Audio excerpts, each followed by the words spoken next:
Hello students, SBN college of education की online classes में आपका हार्दिक स्वागत है। हम डीएलईडी सेकेंड ईयर में बच्चे व बचपन नामक बुक्स के अंतर्गत अभिप्रेरणा का सिद्धांत टॉपिक हमारा चल रहा था। मोटिवेशन है,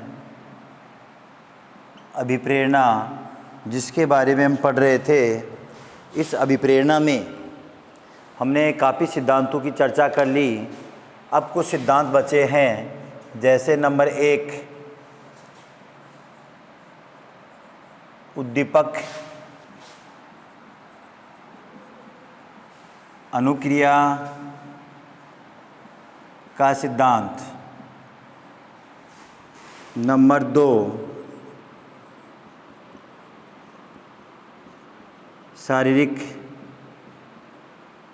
गतिक अभिप्रेरणा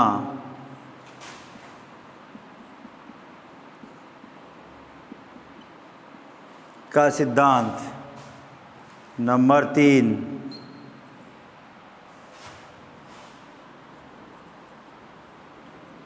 क्षेत्रीय अधिगम का सिद्धांत, नंबर 4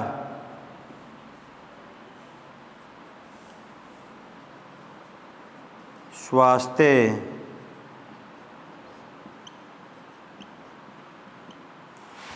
अभिप्रेरणा का सिद्धांत। यहाँ ध्यान देना, उद्दीपक अनुक्रिया क्या है, किसे कहते हैं। प्रस्तुतकर्ता मुख्य रूप से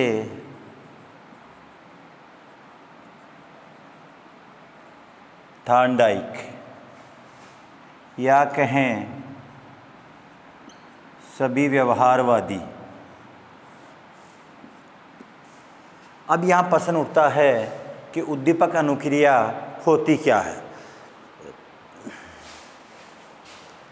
विशेष प्रकार की विषय वस्तु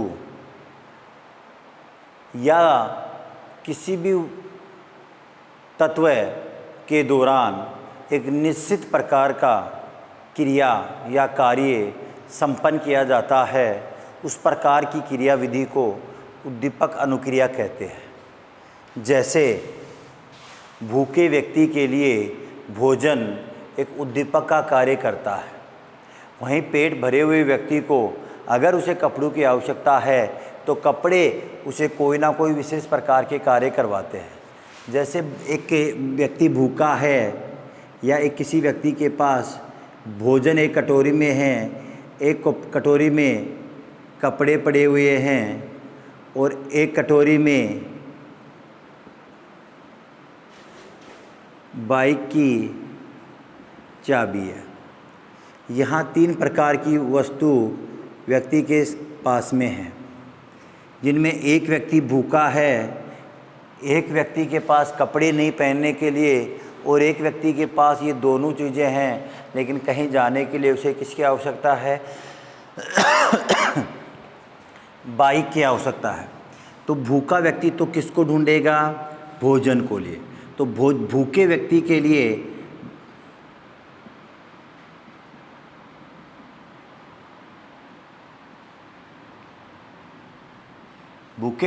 लिए उद्दीपक है, वो क्या है?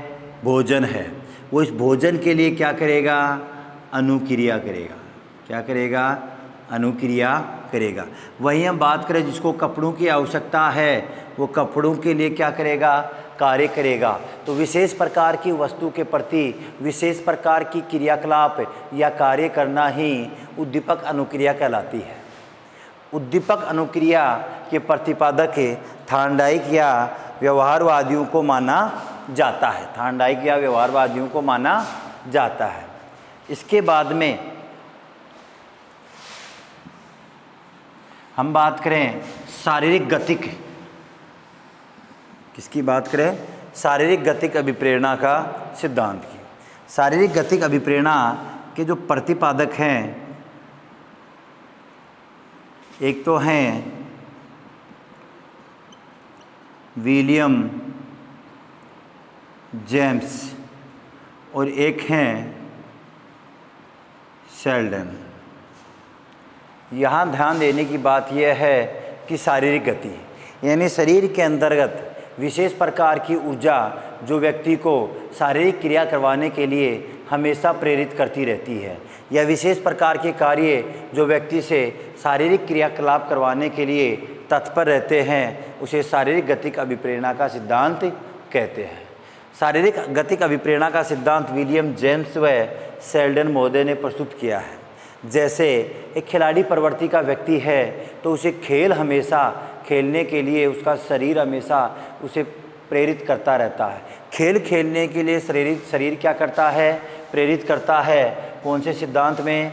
शारीरिक गतिक अभिप्रेरणा के सिद्धांत में खेल खेलने के लिए व्यक्ति को हमेशा प्रेरित करता रहता है। ये सिद्धांत किसने दिया? विलियम जेम्स शेल्डन ने। तो इस शारीरिक गतिक अभिप्रेरणा में खिलाड़ी हैं, खिलाड़ी प्रवृत्ति के लोग हैं, या छोटे बच्चे जो हमेशा कोई ना कोई कार्य करना चाहते हैं, वो भी किसके अंतर्गत आते हैं? शारीरिक गतिक के अंतर्गत शामिल किए जाते हैं। नेक्स्ट सिद्धांत की बात करें तो सिद्धांत आता है क्षेत्र अभिप्रेरणा का सिद्धांत। किसका सिद्धांत आता है? क्षेत्र अभिप्रेरणा का सिद्धांत। क्षेत्र अभिप्रेरणा का सिद्धांत है, इसे दल बदल का सिद्धांत भी कहा जाता है। क्या कहा जाता है? दल बदल का सिद्धांत भी कहा जाता है। देने वाला व्यक्ति कौन था? तो क्षेत्र अधिगम का सिद्धांत देने वाला व्यक्ति कौन था? कुर्टे लेविन। वही है जिसने फील्ड थ्योरी अधिगम के सिद्धांत में दी थी। ये कहता है कि जिस प्रकार का वातावरण होता है, व्यक्ति उसी प्रकार से कार्य करने के लिए प्रेरित होता है। एक ऐसा वातावरण जहाँ हर कोई व्यक्ति कार्य करना चाहता है, हर व्यक्ति कोई क्रियाशील होता है, वहाँ हर व्यक्ति क्रिया को गति प्रदान करता है, तो वहाँ उस वातावरण को देखकर नए आने वाले व्यक्ति को भी कार्य करने के लिए प्रेरित करता रहता है। क्रियाकर्ता करने के लिए आंतरिक रूप से एक ऊर्जा हमेशा उसे प्रेरित करती है। उसे क्षेत्र अधिगम का सिद्धांत कहा जाता है। यानी क्षेत्र अधिगम एक विशेष प्रकार का वातावरण जो व्यक्ति को कार्य करने के लिए हमेशा प्रेरित करता रहता है। वह अभिप्रेरणा का सिद्धांत कौन सा है? क्षेत्र अधिगम का सिद्धांत। जैसे ठंडे प्रदेश की जलवायु व्यक्ति को कार्य करने के लिए प्रेरित करती है, वहीं गर्म प्रदेश की जलवायु जैसे राजस्थान की जलवायु है, वो गर्मियों में व वर्षा के ऋतु में व्यक्ति को आलस्य प्रदान करती है। तो ये जलवायु है जो व्यक्ति को कार्य के लिए प्रेरित करती है और रोकती है। वो जलवायु ही उस क्षेत्र का क्या कराता है? क्षेत्र, एनवायरनमेंट, और उसी प्रकार से व्यक्ति कार्य करने के लिए क्या करता है? प्रेरित रहता है। जैसे आपने ज्योग्राफी में देखा होगा कि ज्योग्राफी में विभिन्न प्रकार के विद्वान कहते हैं कि उष्णकटिबंधीय क्षेत्र के लोग अधिक बुद्धिमान होते हैं। उष्णकटिबंधीय क्षेत्र के लोग अधिक बुद्धिमान होते हैं, लेकिन फिर भी उनके पिछड़ने का कारण उनका आलस्य है। पिछड़ने का कारण उनका आलस्य है। वहीं ठंडे प्रदेशों के लोग अधिक हार्ड वर्किंग होते हैं, कठोर मेहनत करने वाले होते हैं, और उनकी सफलता का राज भी उनकी ठंडे प्रदेश हैं, उनकी मेहनत है, कठोरता है। तो वो जैसा वातावरण होगा उसी प्रकार से व्यक्ति कार्य करने के लिए क्या होगा? प्रेरित होगा। किसने कहा? क्षेत्र अधिगम के सिद्धांत ने कहा। किसने कहा? क्षेत्र अधिगम के सिद्धांत ने। नेक्स्ट है स्वास्थ्य विप्रेरणा का सिद्धांत। किसका सिद्धांत? स्वास्थ्य विप्रेरणा का सिद्धांत। प्रतिपादक कौन है? हर्ज़बर्ग। कौन है? हर्ज़बर्ग। हर्ज़बर्ग का कहना है कि वैसे तो सामान्य रूप से कई मनोवैज्ञानिकों ने कहा है कि स्वस्थ शरीर में स्वस्थ मस्तिष्क का निर्माण पाया जाता है, अरस्तु महोदय ने कहा था। लेकिन इस सिद्धांत में हर्ज़बर्ग कहते हैं कि व्यक्ति जितना शरीर से स्वस्थ होगा, उतना ही कार्य करने के लिए अधिक प्रेरित होगा। बीमार व्यक्ति होगा तो कार्य करने के लिए प्रेरित नहीं होगा। यह बात किस सिद्धांत में कही जाती है? स्वास्थ्य के सिद्धांत में। किसने कही? हर्ज़बर्ग ने कही थी। इसके बाद में हम बात करते हैं संघर्ष अभिप्रेरणा का सिद्धांत। ये 4 सिद्धांत हैं। उद्दीपक अनुक्रिया का सिद्धांत, जिसका मुख्य रूप से थार्नडाइक या सभी प्रकार की व्यवहारवादी। दूसरे की बात करें शारीरिक गतिक अभिप्रेरणा का सिद्धांत, प्रतिपादक विलियम जेम्स और शेल्डन। तीसरे की बात करें तो शारीरिक गतिक अभिप्रेरणा का सिद्धांत, शेल्डन और विलियम जेम्स। क्षेत्र दिगम का सिद्धांत, कुर्ट लेविन। और स्वास्थ्य अभिप्रेरणा का सिद्धांत के प्रतिपादक कौन हैं? हर्ज़बर्ग है। इसके बाद में हम बात करते हैं अभिप्रेरणा संघर्ष का सिद्धांत।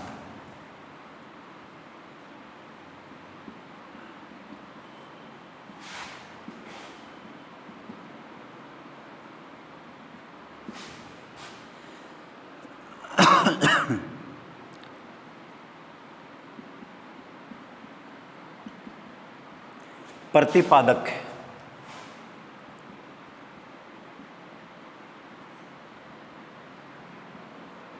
Kurt Lewin. संघर्ष का मतलब हो गया खींचतान। संघर्ष का मतलब हो गया खींचतान। जब हमारे सामने 2 प्रकार की विचारधारा होती है या विभिन्न प्रकार की विचारधाराएं हमारे सामने प्रस्तुत की जाती हैं और प्रत्येक विचारधारा हमें अपनी ओर आकर्षित करती है। अलग अलग विचारधारा हमें अलग अलग तरीके से अपनी ओर से आकर्षित करती हैं और उसी प्रकार से व्यक्ति कार्य करने के लिए प्रेरित होता है।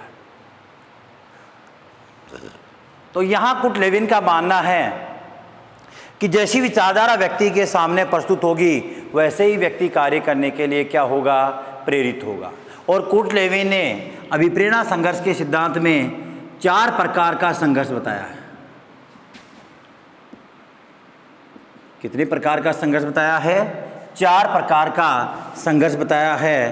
पहला है उपागम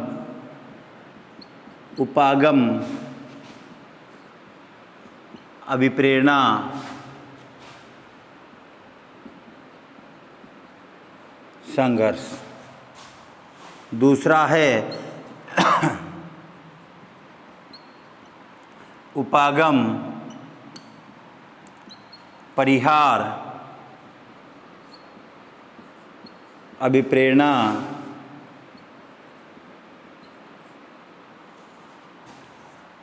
संघर्ष। तीसरा है परिहार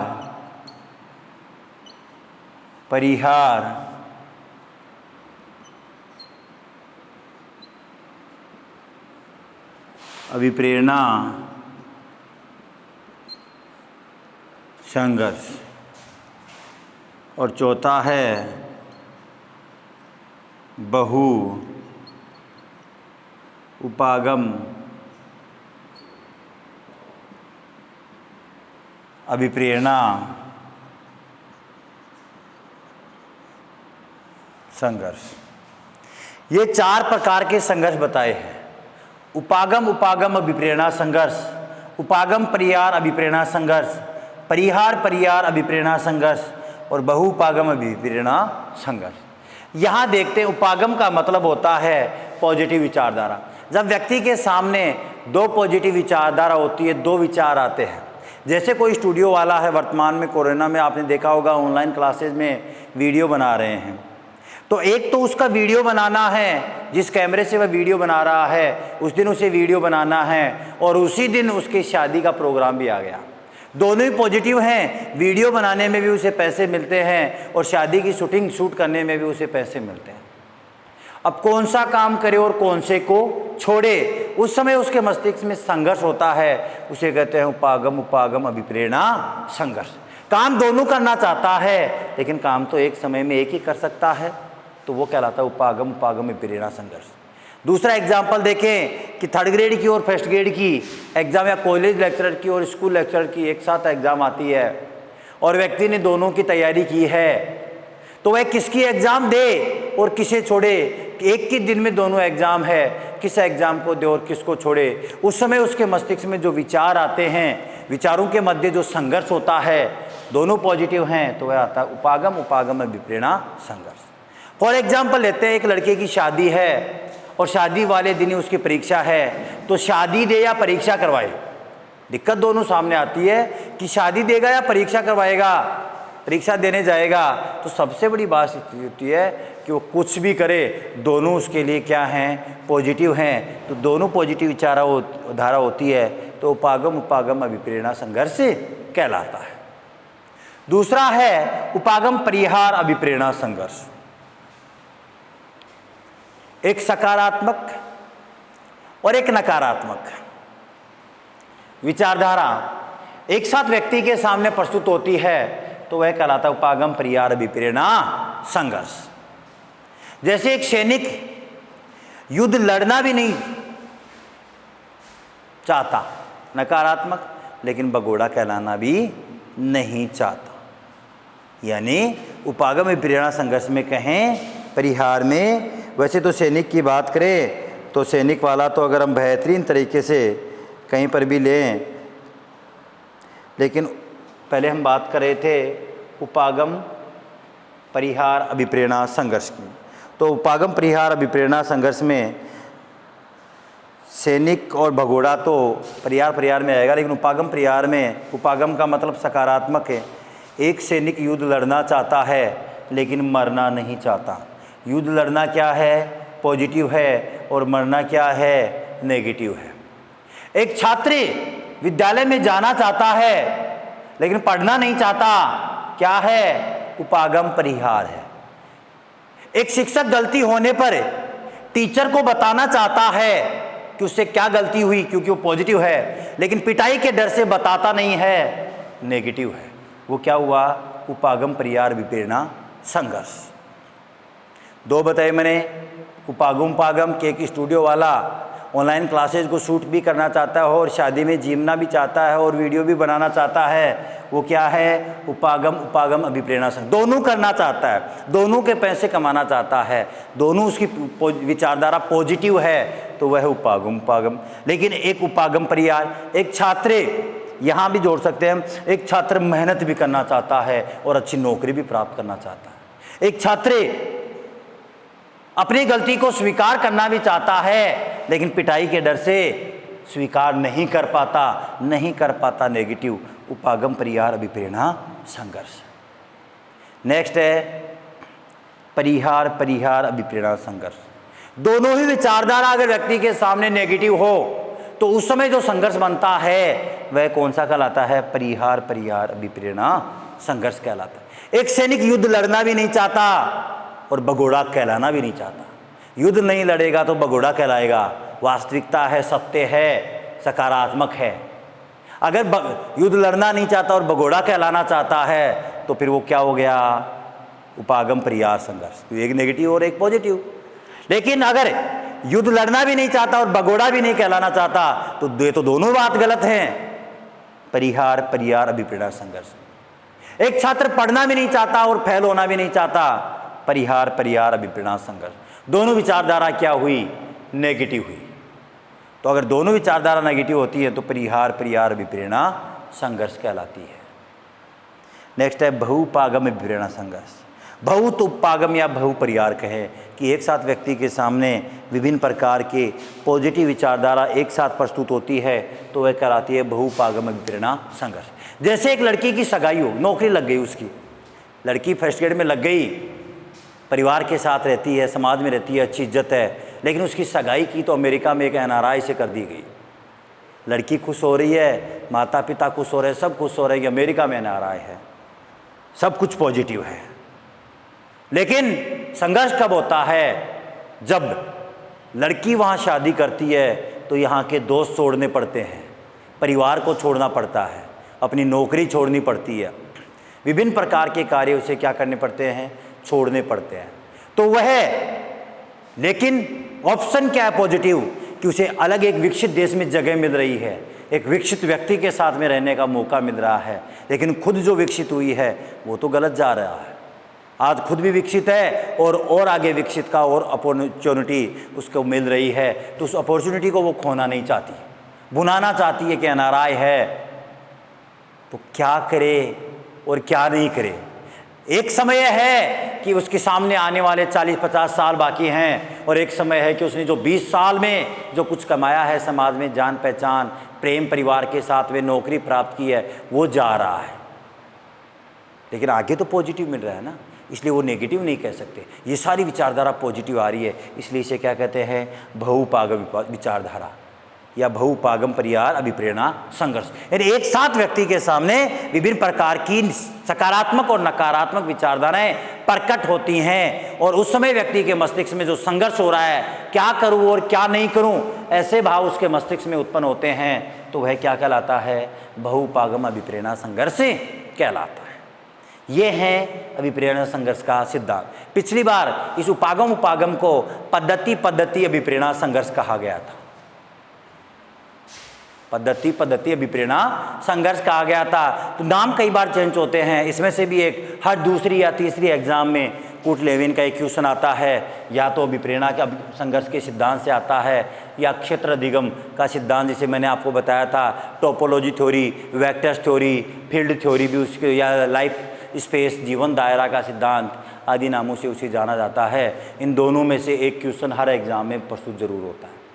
तो अच्छे से तैयार करें ताकि किसी भी प्रकार की एग्ज़ाम में हमसे कोई भी गलती नहीं हो सके। ठीक है, आज की क्लास इतनी है। इसके बाद में प्रेरणा का एक नेक्स्ट वीडियो और बचता है, उसके लेकर हम चलेंगे मूल प्रवृत्ति का सिद्धांत। उसके बाद में अभिप्रेरणा क्या होती है, पूर्ण होती है। ठीक है, धन्यवाद, थैंक यू।